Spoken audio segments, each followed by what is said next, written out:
ఇచ్చిన హామీల మీద యువజన మరియు విద్యార్థి నాయకులు అక్రమ కేసులు రాష్ట్ర వ్యాప్తంగా బనాయిస్తున్న సందర్భంగా ఈరోజు ఈ ధర్నా కార్యక్రమం చేపట్టడం జరిగింది.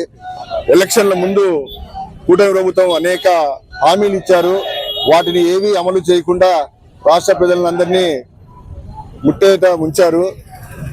ఈ హామీలని నెరవేర్చమని వైఎస్ఆర్ కాంగ్రెస్ పార్టీ తరఫున అనేక కార్యక్రమాలు ఈ ధర్నాలు కావచ్చు, ర్యాలీలు కావచ్చు, నిత్యం ఏదో ఒకటి జరుగుతూనే ఉన్నాయి. ఈ సందర్భంగా కూటమి ప్రభుత్వానికి రాష్ట్ర వ్యాప్తంగా అక్రమ కేసులు ఏవైతే పెట్టారో, విద్యార్థి రౌడీ షీటర్లు, ఇవన్నీ యువజన విభాగంలో పనిచేస్తున్న యాక్టివ్గా పనిచేస్తున్న నాయకుల పైన, అలాగే విద్యార్థి విభాగంలో యాక్టివ్గా పనిచేస్తున్న నాయకుల పైన ఎన్నో అక్రమ కేసులు బనాయించి ఈరోజు చాలా చిత్రహింసలకు గురి చేస్తున్నారు.